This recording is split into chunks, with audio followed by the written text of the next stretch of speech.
बुद्धिमान पारिवारिक काव्य गोष्ठी में आप सबका स्वागत है।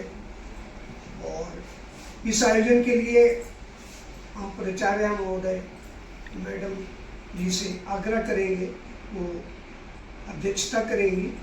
और हमारे बीच में विद्या चौहान जी हैं जो आज की कवि काव्य पाठ के अलावा ये पारिवारिक कवि गोष्ठी की मुख्य है। और यह कार्यक्रम डॉक्टर वेद प्रकाश व्यतीत जी के सानिध्य में संपन्न हो रहा है। इसका आरंभ करते हुए हम कीर्ति यादव जी से आग्रह करेंगे वो सरस्वती वंदना से कार्यक्रम को आगाज करें। कीर्ति यादव जी। बहुत बहुत आभार। ठीक है, मंच को नमन करती हूँ। मैं माँ शारदा के चरणों में नमन करती हूँ और माँ के चरणों में मेरी छोटी सी प्रस्तुति। मैया तेरे चरणों में सारा जग झुक जाता है। मैया तेरे चरणों में सारा जग झुक जाता है।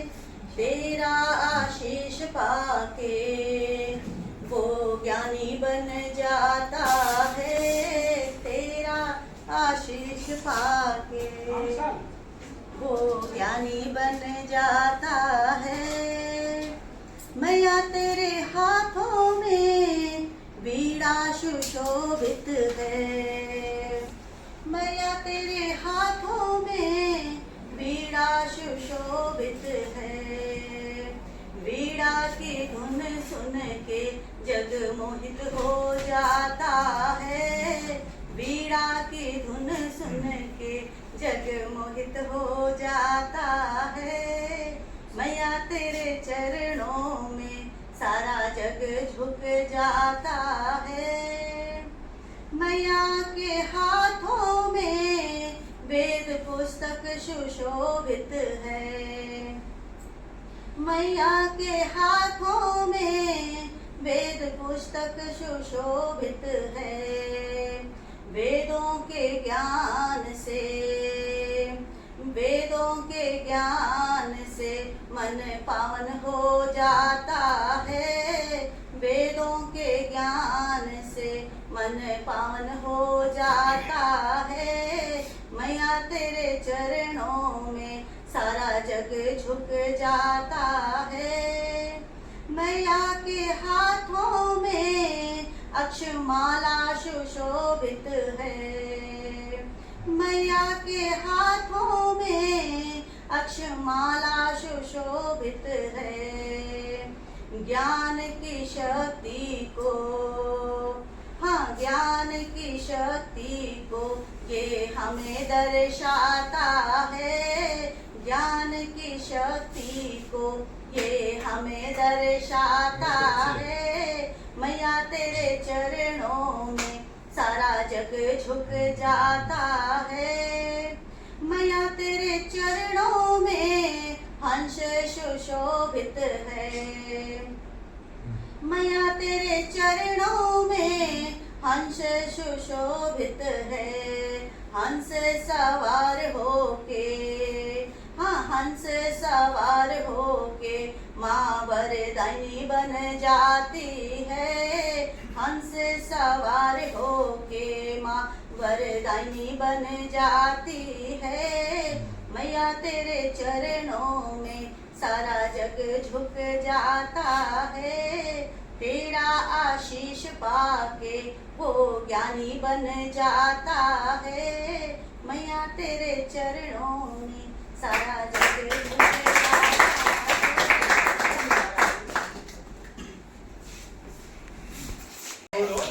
पीठ पर बांधा करो कवच, अब की लड़ाई है पीछे से वार की। और ए रहनुमा खुदा न बनो आदमी रहो। ए रहनुमा खुदा न बनो आदमी रहो। इतनी सी इल्तिजा है इस खाकसार की। आदरणीय मंच को नमन करते हुए मैं बिल्कुल सूट करता है, परफेक्ट फॉर मैं खुदा बन रहा हूँ आपकी तरफ से। आपकी तरफ से आपको बिल्कुल मेरे टक्कर के ही 2 आदमी हैं यहाँ। 100 marks to Dr. Joravar. मेरे टक्कर के 2 आदमी हैं।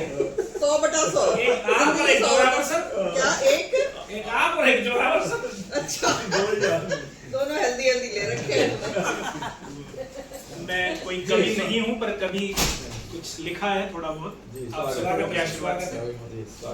ये लगभग 7-8 साल पहले जब मैं दिल्ली में था, तो घर से दूर रहते हुए अधिकतर मेरी उम्र के नौजवान जो सोचते हैं, अच्छा, पुरानी कविता है जी बहुत अच्छे। स्वागत। अकेले में बैठ के कभी जो लगता है, कुछ पीछे की जिंदगी याद आती है, तो उस चीजों को देखते हुए जी ये कुछ लाइनें लिखी कि मुश्किलें बढ़ती गई, छुटता गया सब आसमां। मुश्किलें बढ़ती गई, छुटता गया सब आसमां। ऐ मुए बचपन तुझको क्या मिला होकर जवां। ऐ मुए बचपन तुझको क्या मिला होकर जवां। जिंदगी की कश्मकश है और ये दुश्वारियां। जिंदगी की कश्मकश है और ये दुश्वारियां। वो दौर जब जॉब नहीं मिलती और घर से प्रेशर होता है कि क्या कर रहे हो, क्या नहीं, क्या चल रहा है, तो उस समय एक नौजवान क्या सोचता है, वो कुछ लाइनें हैं कि जिंदगी की कश्मकश है और ये दुश्वारियां। बहुत पीछे रह गया है जो सुहाना था समा, और कंक्रीटी दबड़ों में अब तूने तलाशी जिंदगी। हम शहर आ जाते हैं, बड़ी इमारतों में रहते हैं, कि कंक्रीटी दबड़ों में अब तूने तलाशी जिंदगी। तन्हा ही बूढ़ा हो चला है तेरे पुरखों का मकान। तन्हा ही बूढ़ा हो चला है तेरे पुरखों का मकान। और खो गई बगिया में वो पत्थर उठाती यारियां। जो हम गांव में जो टोलियां होती हैं उसे छोड़ आते हैं। फिर से पढ़े रख सब एक बार फिर से। खो गई बगिया में वो पत्थर उठाती यारियां। अपनों की तन्हा भीड़ में अब फासले हैं दरमियां। अपनों की तन्हा भीड़ में अब फासले हैं दरमियां। और अंतिम 2 लाइनें कि एकला चलो का है नारा, भीतर से बाहर तक प्रताप। प्रताप मेरी दादी जी का दिया हुआ नाम है मुझे। बहुत बढ़िया। कि एकला चलो का है नारा, भीतर से बाहर तक प्रताप। जाने इस सहरा में तुझको कब मिलेगा कारवां। कब मिलेगा कारवां। मुश्किलें बढ़ती गई, छुपता गया सब आसमां। ऐ मुए बचपन के तुझको क्या मिला होकर जवां। बस एक रचना और पढ़ के मैं बताऊंगा। ये जैसा मैंने कहा, मैं कवि नहीं हूँ। भावावेश में कुछ पंक्तियां लिखी। एक मेरे बड़े आदरणीय एक मित्र हैं, प्रशासनिक अधिकारी हैं यूपी सरकार में। उन्होंने मेरी एक पोस्ट पे एक टिप्पणी की थी कि जैसा बड़ों की सलाह होती है कि थोड़ा अपने पे ध्यान दो, अपनी उन्नति पे ध्यान दो, ये चीजें चलती रहती हैं, लेकिन वो उम्र ऐसी होती है कि हर टिप्पणी उल्टी लगती है। तो मुझे ऐसा लगा कि वो रोकना चाहते हैं, तो उसका उत्तर देते हुए कुछ लाइनें मैंने लिख दी। तो एक आक्रोश की एक रचना है, एक पीड़ा की रचना है, और ये मतलब देश के हालातों को देखते हुए कुछ प्रतीकों की रचना है, जिसमें मैंने महाभारत रामायण के प्रतीक लिए हैं और उसके आधार पे मैंने ये कुछ रचना आज के दौर को जोड़ती हुई कि आजादी की स्वर्ण सुंदरी कैद दलालों के कोठों पर। आजादी की स्वर्ण सुंदरी कैद दलालों के कोठों पर। गूंज रहे हैं रुदन श्रृगाली सिंहों के ताले होठों पर। गूंज रहे हैं रुदन श्रृगाली सिंहों के ताले होठों पर। गली गली बेजार पद्दलित प्रतिभाओं की लाश पुकारे। क्या बात है। गली गली बेजार पद्दलित प्रतिभाओं की लाश पुकारे। और कुर्सियों की मक्कारी समृद्धि में विपन्न निहारे। बेईमानी के मरुस्थलों में, बेईमानी के मरुस्थलों में भावुक शोण बहे तो कैसे। अब तुम ही बतलाओ श्रीमन पीड़ा मोन रहे तो कैसे। क्या बात, क्या बात, कैसे। क्या दौर है आज का कि मर्यादाएं सिसक रही हैं क्रूर भेड़ियों के हाथों में। मर्यादाएं सिसक रही हैं क्रूर भेड़ियों के हाथों में। प्यादे सारे खेत रहे और राजा जीत गए बातों में। प्यादे सारे खेत रहे और राजा जीत गए बातों में। घायल भीष्म पड़े शैया पर शंड से खंडी मुस्काते हैं। लुटे पुटे गौरी के सम्मुख वीर पृथ्वी झुक जाते हैं। धर्मराज के मिथ के आगे, धर्मराज के मिथ के आगे जीवित द्रोण रहे तो कैसे। अब तुम ही बतलाओ श्रीमन पीड़ा मोन रहे तो कैसे। तुम ही बतलाओ श्रीमन पीड़ा मोन रहे तो कैसे। और घर परिवारों की क्या स्थिति है कि मंथराओं के भाग जगे हैं। मंथराओं के भाग जगे हैं दुर्मुख सिंहासन मंडित हैं। मंथराओं के भाग जगे हैं दुर्मुख सिंहासन मंडित हैं। शूर्पणखा के नाक कान समललनाओं के सतखंडित हैं। शूर्पणखा के नाक कान समललनाओं के सतखंडित हैं। सीताएं निर्वासित घर से, सीताएं निर्वासित घर से ताड़काएं महलों की रानी। आचमनियों में है मधुशाला, सूख गया आंखों का पानी। है असंख्य खरदूषण वन में, है असंख्य खरदूषण वन में, पावन होम रहे तो कैसे, अब तुम ही बतलाओ श्रीमन पीड़ा मौन रहे तो कैसे। और अंतिम वन है इसका कि लक्ष्मण नु पुरना पहचाने। आज जो रिश्तों की स्थिति है कि लक्ष्मण नु पुरना पहचाने, वायदे सुग्रीव भूल रहे हैं। लक्ष्मण नु पुरना पहचाने, वायदे सुग्रीव भूल रहे हैं। के कई ने बिसराई कुटिया सत्ता सुख में झूल रहे हैं। के कई ने बिसराई कुटिया सत्ता सुख में झूल रहे हैं। हो विनम्र नतमस्तक भू पर राम पड़े सिंधु के आगे। हो विनम्र नतमस्तक भू पर राम पड़े सिंधु के आगे। विभीषण षड्यंत्र कर रहे वानर प्राण बचाकर भागे। विभीषण षड्यंत्र कर रहे वानर प्राण बचाकर भागे। दशानन के अट्टहास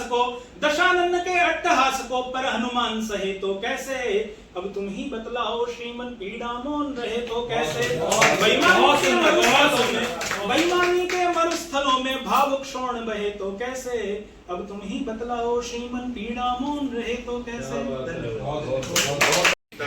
हाँ उसी तरह इनकी अपनी है, अपनी शौक में जोरावर सर का बहुत बहुत धन्यवाद। उन्होंने बहुत ही बेहतरीन कविता हम सबके समूह पेश की है, उनका एक बार पुनः धन्यवाद। अब ये कार्यक्रम का आयोजन हम अपनी संचालिका कीर्ति यादव जी को दे रहे हैं, वो आगे संचालन करें। कीर्ति यादव इधर आइए। ये तो मैडम वैसे है फोटो खिंचवाने के लिए। फोटो खिंचवाने के लिए है ये। तो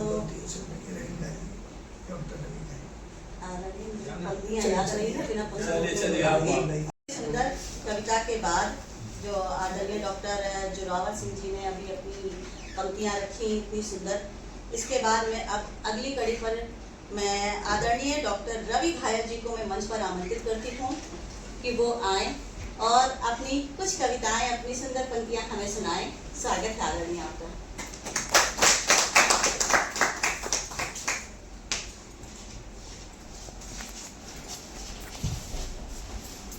उपस्थित सभी प्राणियों के हृदय में विराज रहे परमात्मा को मेरे नमन। क्या बात। मैं अपनों से दूर, बहुत दूर निकल आया। क्या बात है, बहुत अच्छे। मैं अपनों से दूर, बहुत दूर निकल आया हूँ। जो अपने अपने होकर भी अपने ना हो, उन अपनों में अपनापन कैसे ढूंढूं। बहुत अच्छे। अब तो यूं लगता है मैं से भी मेरा नाता टूट सा गया। अब तो यूं लगता है मैं से भी मेरा नाता टूट सा गया है। मैं खुद भी अपना नहीं रहा हूं। मुझ में से कोई मुझको निकाल ले गया है। केवल लाश दिए फिरता हूं, केवल लाश दिए फिरता हूं। इस मुक्तक के साथ दो रचनाएं कहना चाहूंगा, अगर वक्त देंगे तो। जी जी स्वागत। पहली रचना आपको दे रहा हूं, छोड़ दूं क्या। हूं तन्हा तो निकलना छोड़ दूं क्या। मैं सूरज हूं, चमकना छोड़ दूं क्या। बहुत अच्छे, बहुत अच्छे। बुझूंगा एक दिन ये जानता, बुझूंगा एक दिन ये जानता हूं, मगर इस डर से जलना छोड़ दूं क्या। क्या बात है। नहीं रहता है वो, नहीं रहता है वो, ये जानता हूं मैं। नहीं रहता है वो, ये जानता हूं मैं। गली से भी गुजरना छोड़ दूं क्या। मैं भाता तो नहीं हूं आईनों को, मैं भाता तो नहीं हूं आईनों को। तो मैं सजना संवरना छोड़ दूं क्या? अरे वाह, क्या बात, क्या बात। बहुत बढ़िया। अगर किस्मत में ही बर्बादी लिखी है, अगर किस्मत में बर्बादी ही लिखी है, तो मैं किस्मत बदलना छोड़ दूं क्या? अगर उम्मीद ने छोड़ा है दामन, अगर उम्मीद ने छोड़ा है दामन, इरादों से भी लड़ना छोड़ दूं क्या? समंदर गर नहीं हूँ, मैं हूँ दरिया। समंदर गर नहीं हूँ, मैं हूँ दरिया। किनारों पर मचलना छोड़ दूं क्या? किनारों पर मचलना छोड़ दूं क्या? अब अगर आपकी इजाजत हो, एक रचना और देना चाहूंगा। स्वागत है सर। मैंने एक नई विधा में लिखने का प्रयास किया है। उसकी 7 रचनाएं लिख चुका हूं और मैंने उस विधा का नाम रखा है गुफ्तगू। अरे वाह। इसमें 2 व्यक्तियों की आपस की बात हो। तो इस रचना का नाम मैंने दिया है तेरी पाती मेरी पाती। वाह, क्या बात। कोई तो हो ऐसा, कोई तो हो ऐसा जो सिर्फ मेरा। अरे वाह। ये है उनकी बात। अब मेरी बाती है, मांगो जो जान तो जान दे देंगे, अपना जो बना लोगे तो जहान हम दे देंगे। उनकी बात है। बातों में उसकी खुशबू हो, दिल में उसके बसेरा हो। खुशबू ऐसी आएगी हमारे लबों के अल्फाजों से। खुशबू ऐसी आएगी हमारे लबों के अल्फाजों से, जो दिल तो क्या आत्मा में बस जाए। चाहे तो चाहत मेरी, मांगे तो मोहब्बत मेरी। चाहे तो चाहत मेरी, मांगे तो मोहब्बत मेरी। और आपका ध्यान चाहूंगा, तेरी चाहत चाहने वाला तो कोई खुदगर्ज ही होगा। तेरी चाहत चाहने वाला तो कोई खुदगर्ज ही होगा, और तेरी मोहब्बत मांगने वाला कोई भिखारी से कम भला क्या होगा। हम तो वो हैं जो चाहत तेरी बन जाए। हम तो वो हैं जो चाहत तेरी बन जाएंगे, और माहौल ऐसा बना देंगे कि बिन मांगे ही मोहब्बत तेरी पाए। वो चांद की चांदनी हो तो चांद सिर्फ मेरा। अरे चांद की चांदनी तो सूरज से लिया उधार है। रवि यानी सूरज मैं हूं, जो सिर्फ तेरा प्यार। अरे वाह, क्या बात। वो दिन की रोशनी हो तो सूरज सिर्फ मेरा। बात से बात निकाल रहे हैं। अब चांद से बात नहीं बनी तो सूरज पे आ गए। वो दिन की रोशनी हो तो सूरज सिर्फ मेरा हो। अरे दिन की रोशनी तो मुझसे यानी सूरज से होती है, पर एक बात ये भी है कि रोशनी ही रोशनी हो जाएगी, इश्क को दिल में बसा के देगी। वो फूलों की खुशबू हो तो एहसास सिर्फ मेरा। वो फूलों की खुशबू हो तो एहसास सिर्फ मेरा हो। या फिर ध्यान चाहूंगा जी। अरे खुशबू होने से एहसास की क्या जरूरत। खुशबू होने से एहसास की क्या जरूरत है। खुद ब खुद नाक में नस नस में बस जाए। मजा तो तब आता है जब कुछ भी ना हो और एहसास हो जाए। वाह, क्या बात, क्या बात। मजा तो तब आता है जब कुछ भी ना हो और एहसास हो जाए। वो रात का अंधेरा हो तो चिराग सिर्फ मेरा हो। रात के अंधेरे में चिराग भला क्या देगा। जरा सा हवा का झोंका उसे बुझा दे। रात के अंधेरे में चिराग भला क्या देगा, जरा सा हवा का झोंका उसको बुझा देगा। अरे हम जुगनू हैं, अरे हम जुगनू हैं, जिसे न तेल न बाती चाहिए, हवा के झोंके हमें बुझा न सकें। अरे मांगना ही है खुदा से तो मांग लो हमको, जीवन जगमग जगमग जगमग हो जाए। वो इश्क और मोहब्बत हो तो दिल सिर्फ मेरा हो, वो इश्क और मोहब्बत हो तो दिल सिर्फ मेरा हो। अरे दिल क्या खाक इश्क करे, विरोधाभास दे रहा हूं आपको जी। अरे दिल क्या खाक इश्क करेगा जो पल में टूट जाता है। इश्क मोहब्बत रूहानियत का असल में आत्मा से नाता है। इश्क मोहब्बत रूहानियत का असल में आत्मा से नाता है। वो पानी का छींटा हो तो दरिया सिर्फ मेरा, वो पानी का छींटा हो तो दरिया सिर्फ मेरा हो। और यहां फिर विसंगति दे रहा हूं आपको।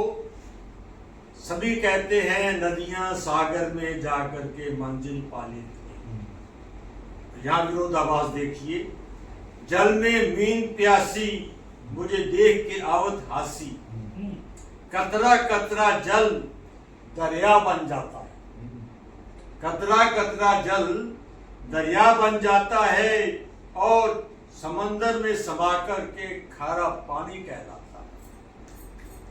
किसी की प्यास नहीं बुझा पाता है। प्यार करना हो, चाहत पालनी हो तो ओस की बात। किसी ने कहा है कि बूंद जो बन गई मोती, वो ओस की बूंद गर मिल जाए तो सारा सागर भी उसके आगे नगण्य है। वो किस्मत की लकीर हो तो हाथ सिर्फ मेरा हो, वो किस्मत की लकीर हो तो हाथ सिर्फ मेरा हो। आखिरी लाइनें हैं,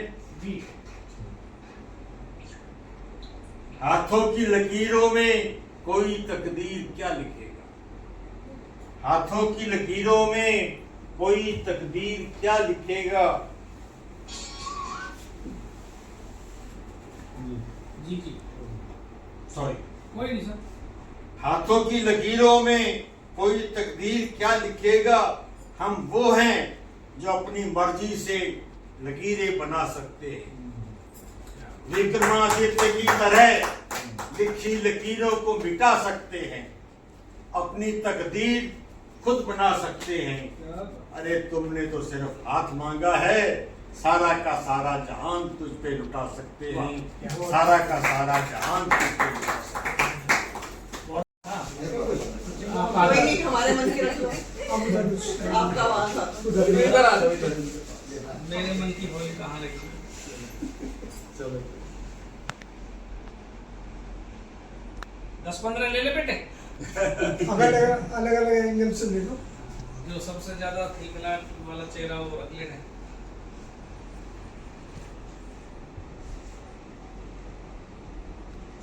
थैंक यू। जैसा कि अभी इतनी सुंदर पंक्तियां हमें आदरणीय डॉक्टर रवि घायल जी ने सुनाई हैं और बिल्कुल उनकी जो पाती थी वो सबके दिलों तक पहुंची है। आपका बहुत बहुत आभार है आदरणीय कि आज आप आए और हमें इतनी सुंदर आपकी कविताएं सुनने को मिली। बहुत बहुत धन्यवाद आपका। और इसी के साथ अब मैं अगली कड़ी पर आदरणीय पॉप सिंह जी को मैं मंच पर आमंत्रित करती हूँ, वो आए और अपनी कविताओं से हमें नवाजें। स्वागत है आदरणीय आपका।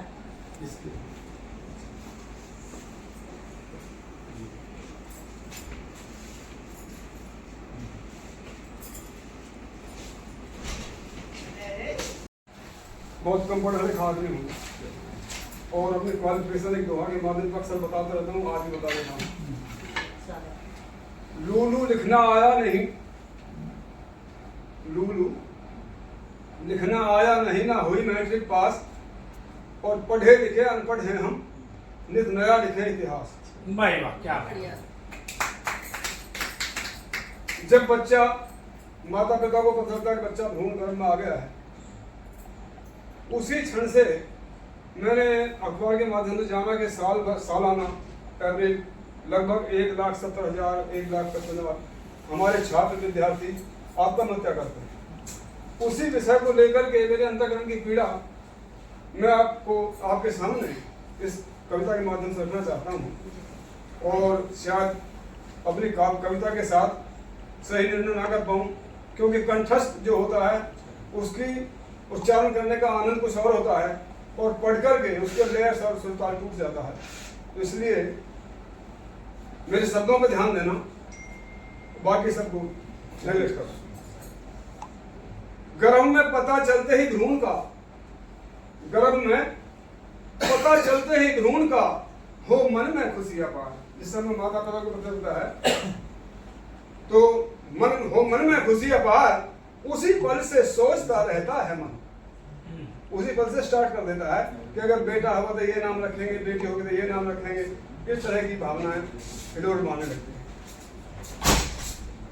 गर्भ में पता चलते ही भ्रूण का हो मन में खुशी अपार, उसी पल से सोचता रहता है मन, हर पल कुछ ना कुछ देखे स्वप्न हजार। हर पल सोचता है कुछ ना कुछ ये मन, देखे स्वप्न हजार।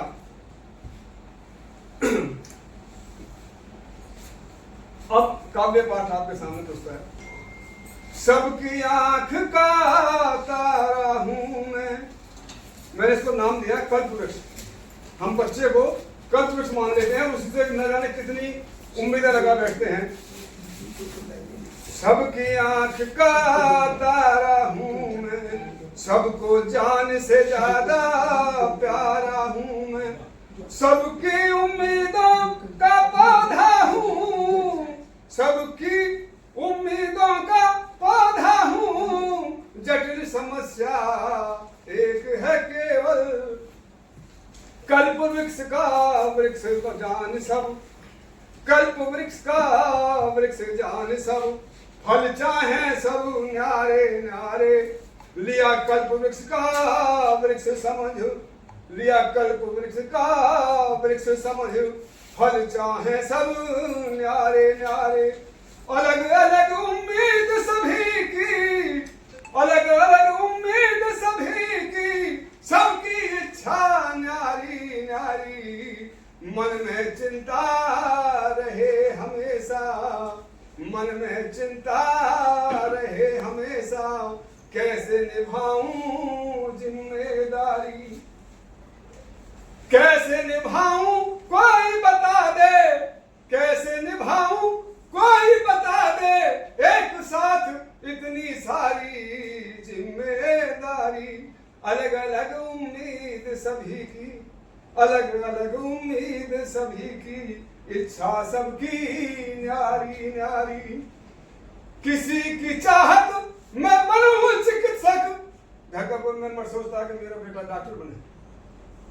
किसी की चाहत मैं बनूं चिकित्सक, चाहत किसी की मैं बनूं चिकित्सक। बनाना चाहे कोई न्यायाधीश मुझे, और कोई चाहे बने कलेक्टर, कोई चाहे बने कलेक्टर, कोई चाहे व्यवसायी हो। सबकी इच्छा पूरी हो कैसे, सबकी इच्छा पूरी हो कैसे, जब सबकी इच्छा न्यारी न्यारी। कैसे निभाए कोई, कैसे निभाए कोई, कोई बता दे इतनी सारी एक साथ जिम्मेदारी। अलग अलग उम्मीद सभी की है, सबकी इच्छा न्यारी न्यारी। करे सुरक्षा देश की भाई, करे सुरक्षा देश की भाई, सोच रही है निज मां की जाई। बने खिलाड़ी भाई मेरा, बने खिलाड़ी भाई मेरा, देख रहा है भाई सपना। पिता सोचता मन अपने में, कब होगा पैरों पे खड़ाए, कब समझेगा जिम्मेदारी। माँ चाहे चाहत माँ की भूख बने लाडली, गम बजाए दुनिया सारी, सबकी उम्मीदों का बोझ है सर पर, सबकी उम्मीदों का बोझा सर पर, समझे ना कोई लाचारी, समझे ना कोई लाचारी। मेरे मन की नहीं पूछे कोई, मेरे मन की ना पूछे कोई, इच्छा क्या है यार तुम्हारी, भाई इच्छा क्या है यार तुम्हारी। सबकी इच्छा पूरी हो कैसे, सबकी इच्छा न्यारी न्यारी। संभव नहीं कभी किसी से, संभव नहीं कभी किसी से, खुश हो जाए दुनिया सारी। करूं प्रार्थना उस मार इंसान में यारो, समझ सखाना दुनियादारी। कोई किसी का नहीं है जग में, भाई कोई किसी का नहीं है जग में, मतलब की है दुनिया सारी। देख रहे सभी हित अपना, देख रहे सभी हित अपना, और अंधी स्वार्थ में दुनिया सारी। उथल पुथल हर पल रहे मन में, उथल पुथल हर पल रहे मन में, रहती मन में दुविधा भारी। सोच विचार करो सब मिलकर, सोच विचार करो सब इस पर, विनती है बस यही हमारी, विनती है बस यही हमारी। रख पाऊं मैं मान सभी का, ये छात्र के अंतःकरण की वो है, वो क्या सोचता है। रख पाऊं मैं मान सभी का, कोशिश रहती यही हमारी। बन पाया हूँ आज अगर मैं, बन पाया हूँ आज अगर कुछ सबकी। एक पतंगा ही था राख में हो गया, तू तो सोना रही खाक में हो गया, खाक में हो गया। कर दिया हाल बेहाल इस प्यार ने, तोड़ कर रख दिया तेरे इनकार ने। कर दिया हाल बेहाल इस प्यार ने, तोड़ कर रख दिया तेरे इनकार ने। आंसुओं से भरी आंख में हो गया, तू तो सोना रही खाक में हो गया, खाक में हो गया। दूर जब से तू मुझसे ए मनमीत है, ये अधूरा तभी से मेरा गीत है। दूर जब से तू मुझसे ए मनमीत है, ये अधूरा तभी से मेरा गीत है। टूटी सूखी हुई साख में हो गया, तू तो सोना रही खाक में हो गया, खाक में हो गया। भूल कर तू खुश तो होगी मगर, क्यों मुझे दे गई ये अधूरा सफर। भूल कर मुझको तू खुश तो होगी मगर, क्यों दे गई मुझको ये अधूरा सफर। मन का मैला हूँ या साफ में हो गया, मन का मैला हूँ या साफ में हो गया।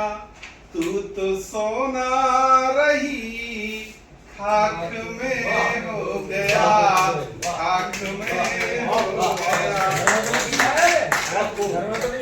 बहुत अच्छे, बहुत अच्छे। आदरणीय दिव्यांग सिन्हा जी का बहुत बहुत आभार कि वो आए और अपने टूटे हुए दिल के टुकड़ों को जोड़ के आज एक कविता सुनाई। बहुत बहुत धन्यवाद आदरणीय आपका।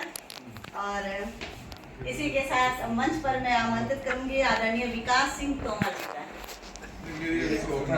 अच्छा, आप चलिए आप आपसे तारीफ पे आए। एक बार ऐसे आकर फोटो खिंचवा के चले जाए। फोटो तो खिंचवा लो। तो वैसे मेरा परिचय है, वैसे मैं स्किल टेक्नोलॉजी नोएडा में काम करता हूँ।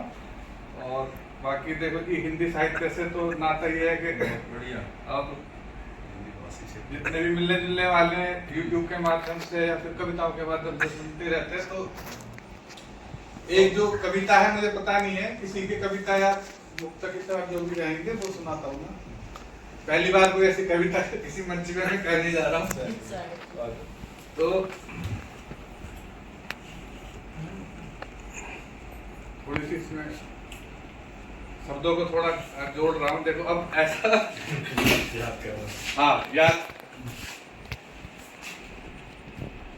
तो थोड़ा मिस हो गया है। मैं अब थोड़ी 2 लाइन सुना देता हूँ। स्वागत है, स्वागत है। के लिए उस दिन कहीं जिक्र हो रहा था। नंबर आपका भी आ रहा है ना इसलिए। जी तो थोड़ा सा अभी है कि उसमें थोड़ा सा जिक्र आएगा मदिरा का। कह रहे बोतल छुपा दो कब्र में, हालांकि हम सेवन नहीं करता।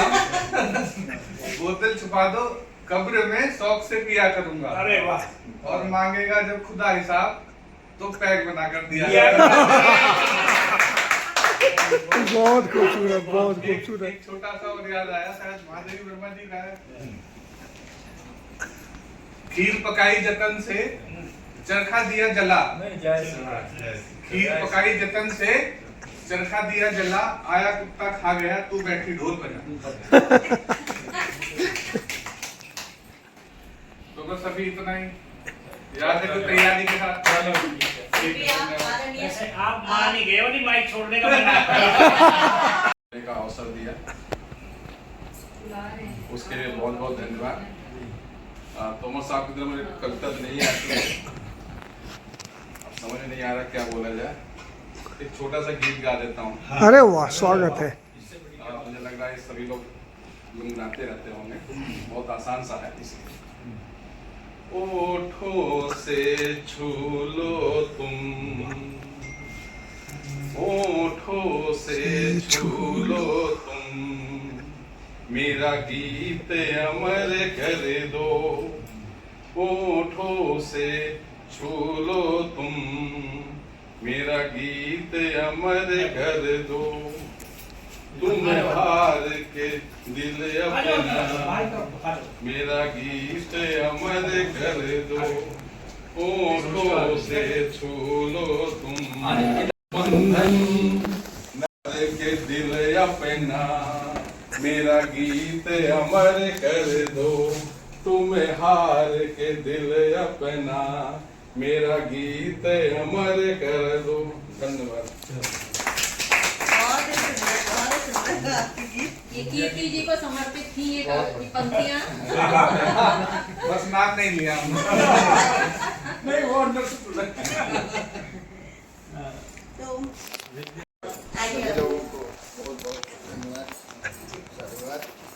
हमने कविता वगैरह तो खैर नहीं किया है, करता तो था, लेकिन अभी इस समय आदमी हम टेक्निकल आदमी हैं। और हमारा मालवी जी के साथ प्रयागराज से 1982 से रिलेशन है। हम वहाँ साथ में पढ़ाई किए, और ये जो काव्य सम्मेलन वगैरह होता था वहाँ मैं भी जाता था, ये भी जाते थे। तो जैसे महादेवी वर्मा और इलाहाबाद प्रयागराज के जो भी कवि वगैरह होते थे, पंत जी थे, गुप्ता जी थे, तो उन सबके साथ अभी भी हमारी फोटो है, वहाँ भी क्या हुआ था। तो हमारा इनका काफी दिनों से और हाथ, अब इन्होंने अभी बताया कि हमारा ये संस्था चालू हो गई है, तो आपको फिर से जुड़ना है। तो हमने कहा करेंगे। और हम अभी टेक्निकल मैनेजर थे, सिस्टम देखते थे, अभी रिटायर हुआ हूँ, तो मैं फिर भी अभी दूसरे प्लांटों में काम करता हूँ। तो इसके साथ साथ हमने ये सामाजिक कार्य में अभी और इसी संस्था के राष्ट्रीय संरक्षक आदरणीय वेद प्रकाश सर, आपको भी मेरा सादर नमस्कार प्रणाम नमन करती हूँ। और आपने मुझे इस काव्य यहाँ पर आमंत्रित किया, आज इस काव्य गोष्ठी का मैं हिस्सा बन पा रही हूँ, मेरा सौभाग्य है। और बस मैं अपनी एकाध रचना या सुनाकर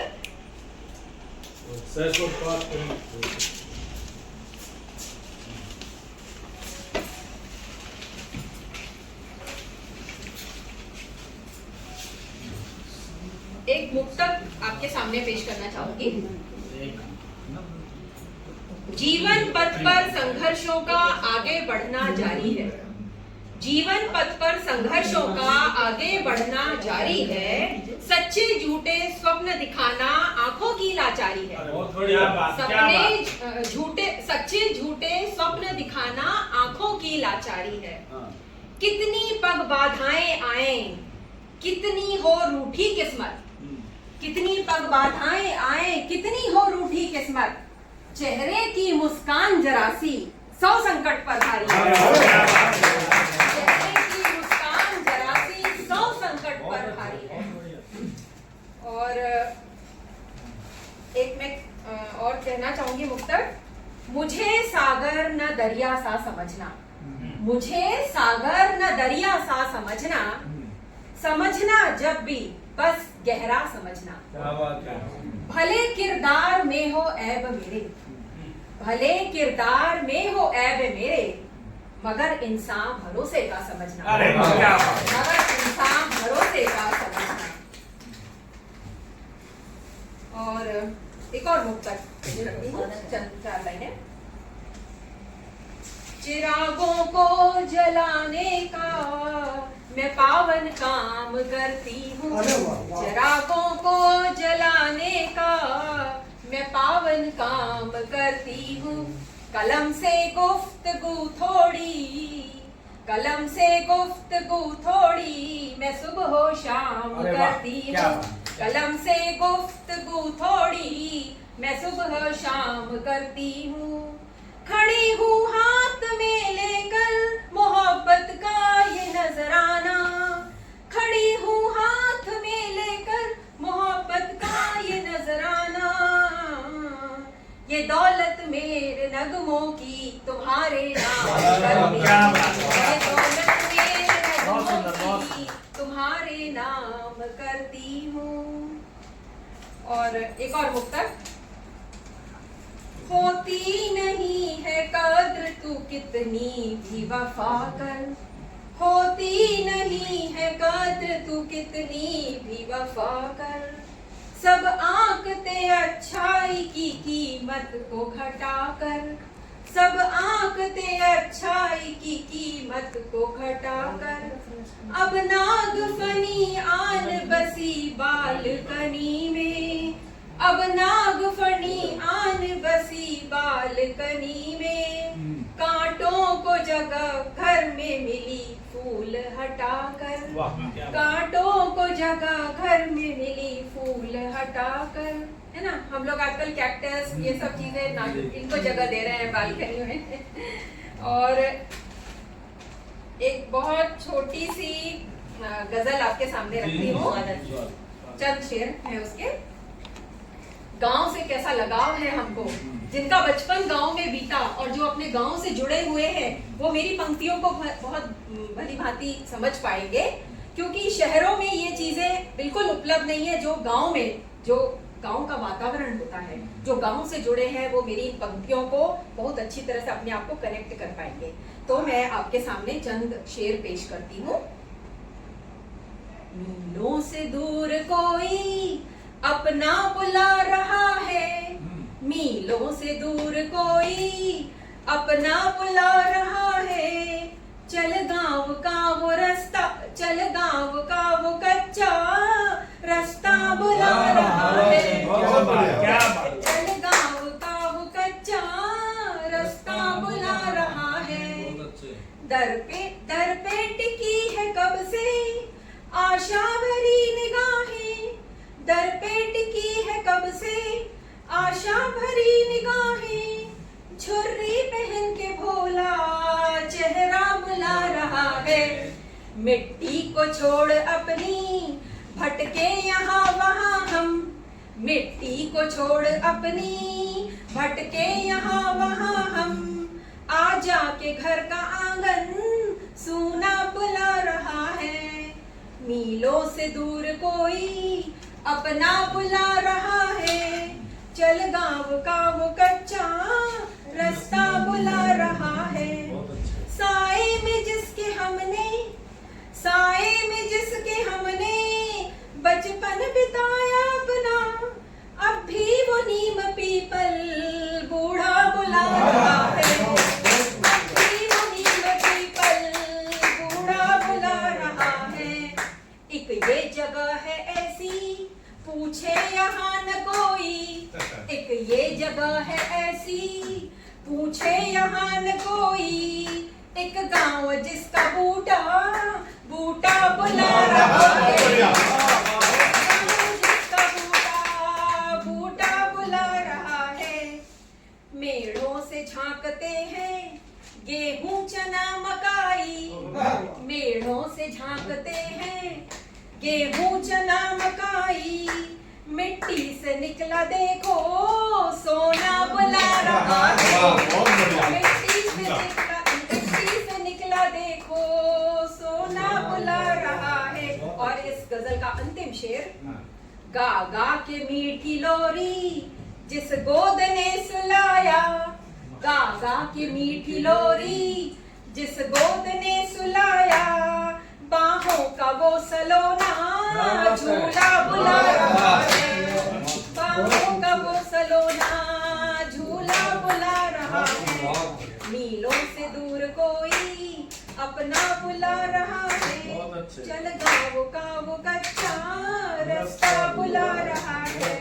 और आज के इस काव्य गोष्ठी, इस एकल काव्य पाठ आदरणीय विमल जी का जो एकल काव्य पाठ हुआ और जो कवि गोष्ठी हुई, उसके लिए और आपने मुझे आमंत्रित किया, इसके लिए मैं ये कहना चाहूंगी कि देखकर अभिभूत हूँ मैं आज के सत्कार को, देखकर अभिभूत हूँ मैं आज के सत्कार को, भूलना संभव नहीं है आप सबके प्यार को, भूलना संभव नहीं है आप सबके प्यार को, नैन में तस्वीर सबकी गर्व के अनमोल पल, जा रही हूँ साथ लेकर एक नए परिवार को।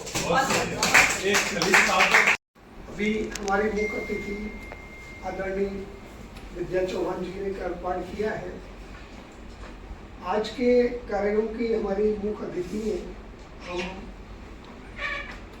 कीर्ति यादव जी से आग्रह करेंगे आप उनका एक बार माल्यार्पण से स्वागत करें। कीर्ति यादव भाजी ये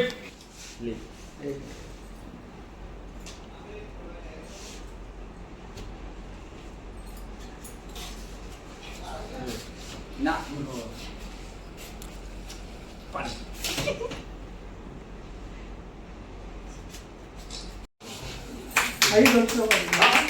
मैं बहुत आभारी हूँ आपका।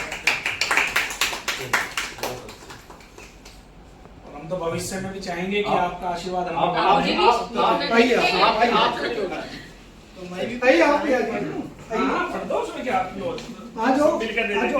से अब मैं श्री मालवीय जी से अनुरोध करूंगा वो आए और अपने कलाम से हमें अभिभूत करें। मालवीय जी मन गांव में इसको कहते हैं कि जानते का कटना सोते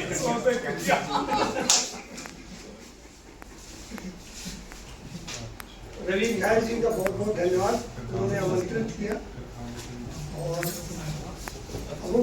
बहुत समय बहुत हो चुका, 2 लाइनों में अपनी बात खत्म करेंगे।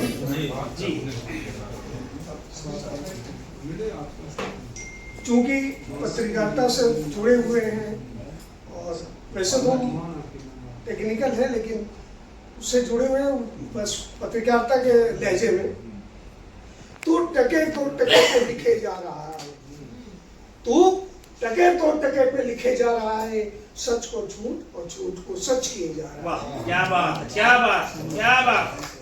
तो टके पे लिखे जा रहा है, सच को झूठ और झूठ को सच किए जा रहा है, नीति के कट्टर समर्थक की नीति के कट्टर समर्थक की अनीत को कलम के सिपाही तू सहे जा रहा है। कलम के सिपाही तू सहे जा रहा है।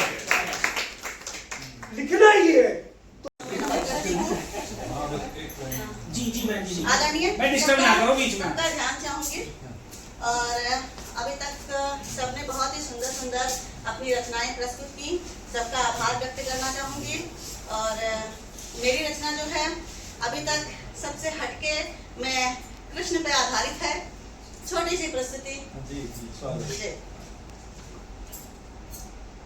बाके बिहारी मेरो है, इसी के पे तो चंद लाइनें कहना चाहूंगी। इस गीत को जो भी गाएगा वो उसी को समर्पित हो जाएगा, उसी के अनुरूप ढल जाएगा। तो ये मत सोचिएगा कि अगर मैं ये गा रही हूँ केवल अपने लिए गा रही हूँ। जी। बाके बिहारी मेरो है, मेरो है, मेरो है वृंदावन कन्हैया जी तो मेरो है, मेरो है, मेरो है वृंदावन। कोई कहे नंद लाला दुलारा, कोई कहे नंद लाला दुलारा, कोई कहे यशोदा का प्यारा, कोई कहे यशोदा का प्यारा। गोपाला कहे मेरो है, मेरो है, मेरो है वृंदावन। बाके बिहारी मेरो है, मेरो है, मेरो है वृंदावन। एक दिन देखा मैंने जमुना किनारे, एक दिन देखा मैंने जमुना किनारे, दूजे दिन देखा मैंने नाग कालिया मारे, दूजे दिन देखा मैंने नाग कालिया मारे। फन पे जो नाचे हैं, नाचे हैं, नाचे हैं मेरो कान्हा। बाके बिहारी मेरो है, मेरो है, मेरो है वृंदावन। एक दिन देखा ब्रज की गलियों में, एक दिन देखा ब्रज की गलियों में, रास रचाए ग्वालिनियों में, रास रचाए ग्वालिनियों में। श्री श्यामा कहे मेरो है, मेरो है, मेरो है वृंदावन। बाके बिहारी मेरो है, मेरो है, मेरो है वृंदावन कन्हैया जी तो मेरो है, मेरो है, मेरो है वृंदावन। धन्यवाद।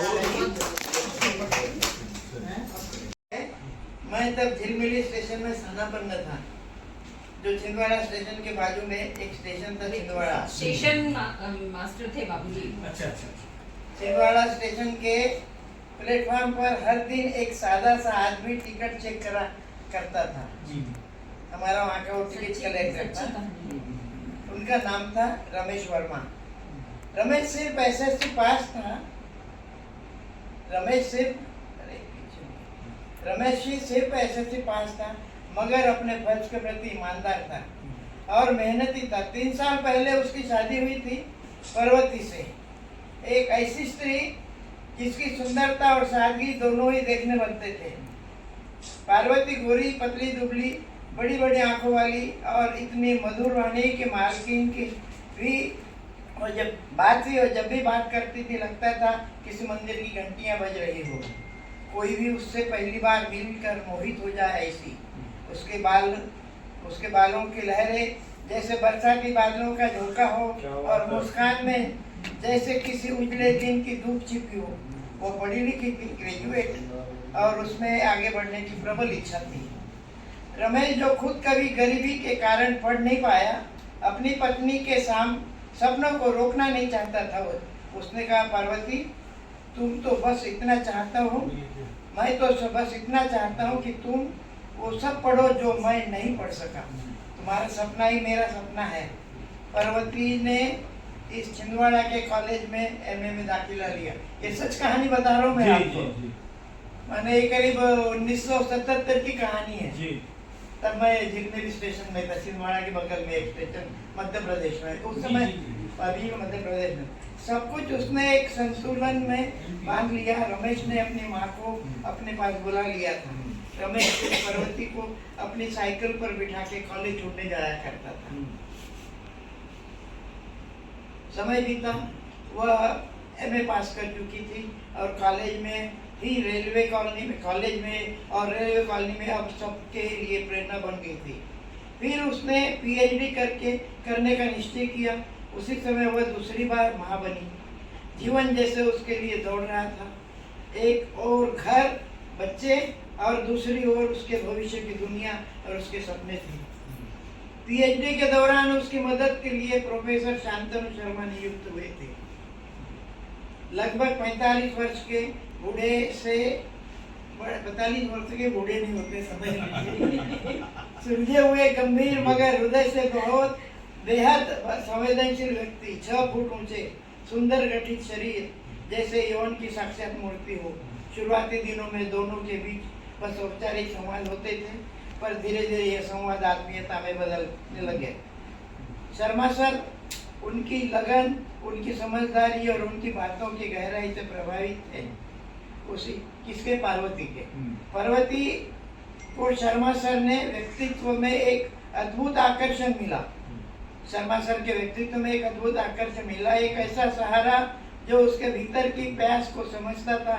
रमेश का संसार स्टेशन, टिकट और यात्रियों के बीच सिमट गया, जबकि पार्वती का संसार अब किताबों और विचारों में, कॉलेज के कार्यकलापों में खो गया था। एक दिन कॉलेज की लाइब्रेरी में जब पार्वती ने बोलकर मैं पार्वती रखा हूँ इसको, पार्वती देर तक नोट्स बना रही थी। शर्मा सर ने पास आकर कहा, पार्वती आप सिर्फ एक अच्छी स्टूडेंट ही नहीं बल्कि एक प्रेरणा भी हो। कभी सोचा है आपने कितनी दूर जा सकती हो? उसके चेहरे पर हल्की मुस्कान आई। दूर, शायद वहीं तक जहां दिल सब कुछ पा लेने का समाधान पा जाए। शर्मा जी ने उसकी आंखों में झांकते हुए कहा, दिल नहीं थकता पार्वती, बस किसी अपने की कमी महसूस होती है। वह पल दोनों के लिए बहुत अलग था। मौन में ही भावनाएं बोल उठी। धीरे धीरे उनके बीच का रिश्ता दोस्ती से आगे बढ़ने लगा था। एक दूसरे की बातों में उन्हें सुकून मिलता था। उनके मिलने का इंतजार अब किसी रूटीन का हिस्सा बन गया था।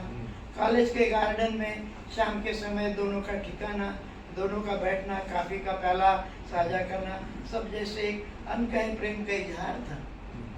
पार्वती अब जानती थी कि उसका मन 2 दुनियाओं में बढ़ चुका है। एक और उसका पति रमेश, जो सादगी और समर्पण का प्रतीक था। दूसरी ओर शर्मा सर, जो उनकी बुद्धि और भावनाओं का साथी था। शर्मा जी जानते थे कि यह रिश्ता शायद सामाजिक रूप से स्वीकार्य नहीं है, मगर दिल की बात को कौन मान सकता है। पीएचडी पूरी होने के बाद एक दिन शर्मा जी ने कहा, पार्वती अब जब तुम्हें सब मिल गया है, मैं चाहता हूँ तुम अपने जीवन में खुश रहो, चाहे वो मेरे साथ न हो। पार्वती की आंखें नम थी। सर आपने जो दिया है वो डिग्री नहीं, एक आत्मविश्वास है। मैं अब जीवन को और गहराई से जी सकती हूँ। शर्मा सर मुस्कुराए, बस यही तो चाहता था मैं। और फिर पार्वती घर लौट आई। 2 बच्चों की माँ, एक समझदार पत्नी और एक नारी जो खुद को पहचान चुकी थी। रमेश ने कभी कुछ नहीं पूछा, नहीं पार्वती ने कुछ बताया, मगर अब उनके रिश्ते में नया संतुलन था, समझ और शांति का। कभी कभी जीवन में प्रेम और अपने रूप मांगता है, प्रेम अपने ही रूप मांगता है, बस आत्मा को छू कर चला जाता है।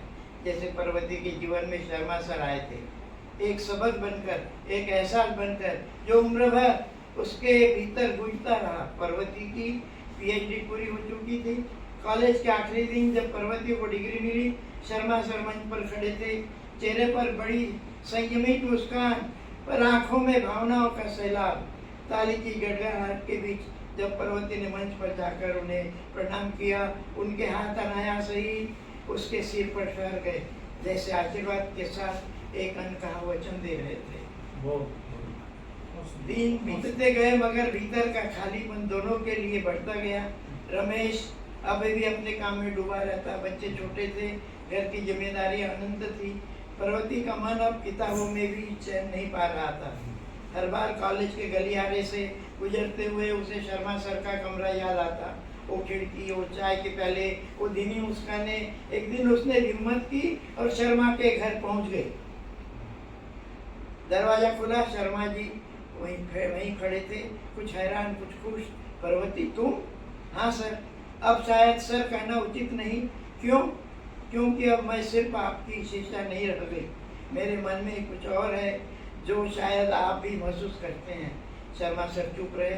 कुछ क्षणों का मौन जिसमें बहुत कुछ कहा गया। फिर धीरे से उन्होंने उसका हाथ थाम लिया। पार्वती ये राह आसान नहीं है। मुझे अब कठिनाई से डर नहीं लगता सर। मैं जीवन भर किसी और के सपने पूरे किए हैं।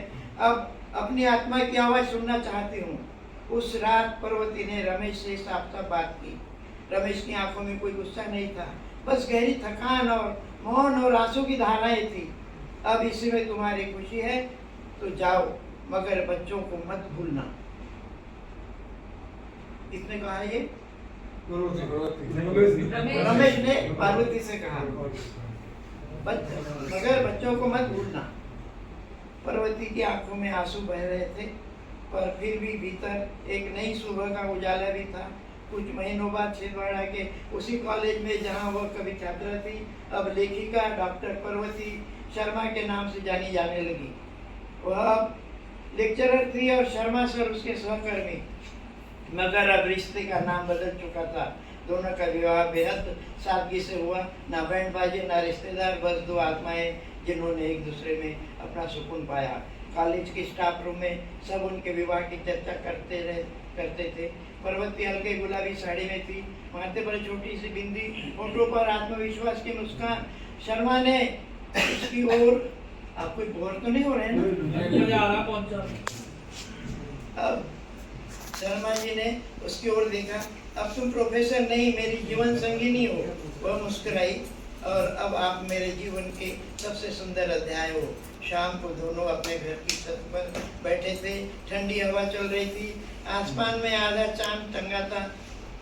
सामने गुलमोहर फूला था और महक रहा था। पार्वती के सिर शर्मा के कंधे पर रख दिया। पार्वती ने सिर शर्मा जी के कंधे पर रख दिया। आपको पता है, मैंने कभी सोचा नहीं था कि मैं इस तरह किसी से प्रेम करूंगी। प्रेम सोचा नहीं जाता पार्वती, बस हो जाता है। जैसे बारिश अपने आप बादलों से उतर आती है। दोनों के बीच का सन्नाटा मधुर था, बोझिल नहीं। उसने शर्मा जी का हाथ पकड़ा और आंखें बंद कर ली, जैसे एक अधूरी यात्रा अब पूरी हो गई हो। जीवन कभी सरल नहीं होता, पर जो प्रेम सच्चा होता है वह समाज से नहीं, आत्मा से अनुमति मांगता है। आत्मा से अनुमति मांगता है। पार्वती ने अपना सब कुछ खोकर भी खुद को पा लिया था, और शायद वही सबसे बड़ी जीत थी उसके जीवन की। कहानी अब समय के प्रवाह में आगे बढ़ती है, जहाँ प्रेम, मातृत्व और पछतावे की गहराइयाँ एक साथ मिलती हैं। पार्वती और शर्मा सर, वक्त का पहिया घूमता गया। डॉक्टर पार्वती शर्मा छिंदवाड़ा कॉलेज में वरिष्ठ प्राध्यापिका बन चुकी थी। उनका नाम अब विद्यार्थियों की जुबान पर श्रद्धा से लिया जाता था। मैम जिनकी बातें सीधी दिल में उतर जाती थी, वह बाहरी सम्मान के पीछे उनके भीतर कहीं एक माँ अब भी तड़पती थी। दोनों बच्चे कृष्ण और पार्थ अब जवान हो चुके थे। रमेश ने उन्हें बड़े संघर्ष से पढ़ाया, उनका पालन पोषण किया, पर दोनों के दिल में माँ के प्रति एक ठंडापन था। उनको अपनापन, माँ का प्यार देने उनकी दादी घर पर एक अनकहा आरोप जो हर त्योहार, हर चिट्ठी में महसूस होता था। घर में माँ थी ना, उनकी दादी से अपना सब कुछ पा लेते थे। शर्मा सर अब उम्रदराज हो गए थे, बीमार भी रहते लगे थे। बालों में सफेदी थी, चेहरे पर गंभीरता, पर पार्वती के लिए अब भी वही आत्मीय साथी। एक दिन आप लोगों के साथ मुझे भी थोड़ा ताव आ गया। ये शुरू में बोलती हूँ, बहुत सीधा साधा आदमी था, उसको गाड़ियाँ और टिकट के अलावा कुछ नहीं चलता। भाव सागर से पार इनके बताए रास्ते पर चलकर होता हम सबका उद्धार। मैं कायल भी विमल अपने इन गुरुओं का। जितने भी आप लोग बैठे हैं, मैं सभी का कायल हूँ और शुक्रगुजारी हूँ। है कायल भी विमल अपने इन गुरुओं का, जिनसे पाया ज्ञान विज्ञान, किन शब्दों में करूं बढ़ाई, छोटा पड़ जाए मेरा शब्द भंडार, छोटा पड़ जाए मेरा शब्द भंडार। तो इन्हीं शब्दों के साथ मैं मंच पर आमंत्रण देता हूँ आदरणीय वेदव्यतीत जी को कि वो मंच पर आए और हमारा अपने वाक्यों से, वचनों से, आशीर्वाद से हमारा मार्गदर्शन करें। आदरणीय वेदव्यतीत। आज की सुंदर ये दो चरित्र हमारे इतिहास के मिलते हैं, दोनों उदात्त हैं अपने आप में, और परंतु आज के समय में कीर्ति भाभी जी ने जो को मिली और आज हमारी गोष्ठी एक अलग ऊंचाई तक पहुंची। आदरणीय पितातुल्य वर्मा जी पधारे और अपने जीवन के बहुत सारे अनुभव इस कहानी के माध्यम से हमारे सामने व्यक्त किए। ये अलग अलग चरित्र हमारे इतिहास में भी मिलते हैं। गौतम ऋषि ने अहिल्या को उसी समय त्याग दिया था कि अब तुम स्वतंत्र हो, कैसे ही करो, और वापस नहीं लिया था। वो एक हिस्सा था इनकी कहानी का। और दूसरा हिस्सा वो सती का मिलता है जो अपने पति को, जो कोढ़ से ग्रसित है और उसको लेकर जा रही है और उसने सूर्य को नहीं उगने दिया, एक वो चरित्र है। ये दो चरित्र हमारे इतिहास के मिलते हैं, दोनों उदात्त हैं अपने आप में, और परंतु आज के समय में समय परिवर्तन जैसे जैसे होता है उसमें सब स्वाभाविक रूप से। मैं एक बात कहना चाहूँगा, ये कहानी में वहीं तक खत्म कर रहा था। हाँ। जहाँ पर मैं वो और वापस चली गई। बस मुझे मेरे बहू बोलते उसका अंत अच्छा करो बाबू जी, उसका अंत थोड़ा ठीक होना चाहिए। तो मैं फिर उसको वापसी लेके आया रमेश के पास में। कहानी में ट्विस्ट नहीं आता, एक साधारण कहानी में बंदे रह जाते। बहू का कहना बात करके मैं रमेश के पास पार्वती को वापसी लेके आया और अब ज्यादा अच्छी हो गई है। हाँ। और आज जो भाई विमल जी का एकल काव्य पाठ था, ये शारीरिक विज्ञान के, शारीरिक शिक्षा विज्ञान, शारीरिक शिक्षा विज्ञान के छात्र हैं और इनका सब्जेक्ट बड़ा अच्छा है। साहित्य में दो पहलवान हुए हैं जो बहुत बड़े साहित्यकार हुए हैं। आदरणीय वृंदावन लाल वर्मा जी पहलवान थे, बाकायदा पहलवानी करते थे, और एक शिष्य जब पैर छूने आया, हाथ पकड़ लिया तो छुड़ा गए। तो भाई से इसलिए भी प्रेरणा मिलती है कि शारीरिक शिक्षा विज्ञान के भी और इतनी सुंदर रचना कर रहे हैं। बहुत बधाई है आपको, उज्जवल भविष्य की कामना। और सबकी सुंदर रचनाएं सुनने को मिली। बहन का जो स्वर है, राष्ट्रीय स्वर है कविता में, वो बहुत प्रभावित करता है सभी को। और आज सब आप यहाँ आए, आप सबका बहुत बहुत आभार। और इसके साथ ही गोष्ठी का समापन किया जाए। आप अपनी की रचना को सुनाएंगे, थोड़ा सा ऐसा तो थोड़ा कुछ तो हो जाए। एक सिलेबस निकाल लो आप भी। थोड़ा खड़े हो गए,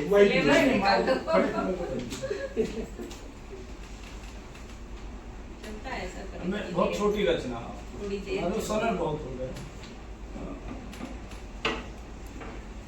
स्त्री का हृदय बहुत बड़ा होता है। अब क्योंकि ये कहानी सुनी तो वही रचना मैं इसलिए सुनाना चाहता हूँ। और उसके दो प्रतीक हैं। सागर की सबसे ज्यादा गहराई मानी गई है, परंतु स्त्री के हृदय की गहराई उससे भी अधिक। सागर से भी छलमुक्त रचना। सागर वह तो कुछ भी गहरा नहीं था तुम्हारे मन के आगे। सागर वह तो कुछ भी गहरा नहीं था तुम्हारे मन के आगे। आखिर था ही क्या उसमें कामधेनु, उर्वशी, रत्न और अमृत आदि तो पहले ही निकाल लिए गए थे उसमें। सागर मंथन जब हुआ, आखिर अब था ही क्या उसमें कामधेनु, उर्वशी, रत्न और अमृत आदि तो पहले ही निकाल लिए गए थे उसमें से। परंतु तुम्हारा मन तो अब भी अथाह भंडार है प्यार का, ममता का, स्नेह का, संबल का, प्रेरणा का और न जाने कौन कौन से अमूल्य रत्नों का। बेशक अपार पीड़ा, अपार करुणा, व्यथा, वेदना और न जाने क्या क्या भी समाहित होता जा रहा है इसमें, फिर भी उथली नहीं है जिसकी थाह सागर सी। नारी का हृदय फिर भी उथली नहीं है इसकी थाह सागर सी। सोचता हूँ कितना गहरा है तुम्हारा मन, सोचता हूँ कितना गहरा है तुम्हारा मन, सागर से तो अनेक गुना गहरा। क्योंकि सामर्थ्यवान भी जिसमें समाप्त नहीं होता है, उर्वशी का लावण्य, कामधेनु की समृद्धि, लक्ष्मी का विलास और तृप्ति का अमृत। लक्ष्मी का विलास और तृप्ति का अमृत।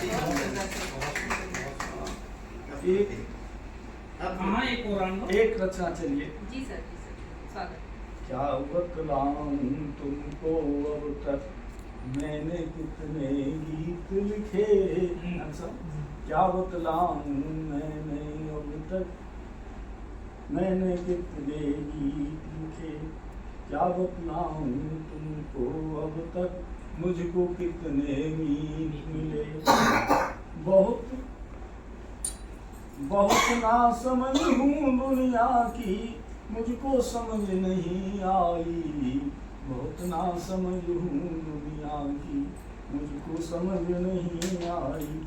जिनको मैंने अपना माना, जिनको मैंने अपना माना, उनको इसका पता नहीं। जिसको मैंने अपना माना, उसको पता ही उनको इसका पता नहीं। किसने मुझको अपना माना, मुझको इसका पता नहीं। किसने मुझको अपना माना, मुझको इसका पता नहीं। प्रश्न यह ऐसा उलझा कि अब तक समझ नहीं आई। प्रश्न यह इतना उलझा कि अब तक समझ नहीं आई। दुनिया की है चाल निराली, कैसी कैसी चलती है। दुनिया की है चाल निराली, कैसी चालें चलती। अंदर क्या है पता नहीं कुछ, पर सीधी सी है लगती। बाहर भीतर की दो रंगी चालें समझ नहीं आई। जिनको मैंने अपना माना, उनको पता नहीं आई। मैं तो उलझ गया मृद घट में। मृद घट मिट्टी का घड़ा या पहले भांड जो होते थे दारू उनमें रखती मदिरा। मैं तो उलझ गया मृद घट में, उससे ज्यादा आस लगाई। मैं तो उलझ गया मृद घट में, उससे ज्यादा आश लगाई। जितना पिया मृदु से मधु, जितना पिया मृदु घट से मधु, उसने उतनी प्यास जगाई। आशा तृष्णा नाम ही मर गया शरीर। जितना पिया अमृत घट से मधु, उसने दुगनी प्यास जगाई। कैसे प्यास बुझेगी मेरी, अब तक समझ नहीं आई। और अंतिम सुनिए। कुछ प्रश्नों का उत्तर इतना सीधा सादा सरल नहीं। कुछ प्रश्नों का उत्तर इतना सीधा सादा सरल नहीं। ऐसा कोई उत्तर कब है जिसका कोई प्रश्न नहीं। हम उत्तर पूछते हैं, वो और प्रश्न करते हैं। ऐसा कोई उत्तर कब है जिसका कोई प्रश्न नहीं। ऐसे उत्तर की उलझन ही मुझको समझ नहीं आई। बहुत ना समझ हूँ दुनिया की, मुझको समझ नहीं आई। बहुत धन्यवाद। बहुत अच्छी गोष्ठी संपन्न हुई। आदरणीय आप पधारे और हमारी सफलता ऊंचाई छू गई। और भाई विमल जी ने आपके इनके सौजन्य से जो स्थान प्राप्त हुआ, और ये आपका बहुत बहुत हमेशा स्वागत है। धन्यवाद, आभार। बहन विद्या जी चल के आई। आजमन मीरा है चंद्र का तो राधा है चांदनी। मीरा है चंद्र का तो राधा है चांदनी। आज की इस एकल काव्य पाठ एवं पारिवारिक काव्य गोष्ठी का ये सफल आयोजन, इसमें उपस्थित आज के हमारे सबके संरक्षक आदरणीय वीरविदित जी, और इस सभा की जो मुख्य अतिथि हैं आदरणीय विद्या चौहान जी, और हमें जिनका सौभाग्यवश आशीष प्राप्त हुआ आदरणीय बाबूजी, मैं सभी का महाविद्यालय परिवार की ओर से हार्दिक धन्यवाद ज्ञापित करता हूं कि आज ये रविवार को वास्तव में महाविद्यालय बंद होता है तो एक तरह से, लेकिन आज ये रविवार सार्थक हुआ, सफल हुआ। आज कविता की पाठशाला लगी। बहुत कुछ हम सबने सीखा, सबने अपने अपने नए नए गीत साझा किए और बहुत कुछ सीखने को मिला, बहुत कुछ एक दूसरे से जानने को मिला, नई नई रचनाएं हम सब कुछ पर आधारित जो अपनी रचनाएं रखी, उसी समय मेरे मन में 4 लाइन आई, मैं रख देता हूँ कि कृष्ण के लिए राधा और मीरा दोनों की टकराहट रहती है और हम सब में ये प्रश्न रहता है कि किसका प्रेम बड़ा है।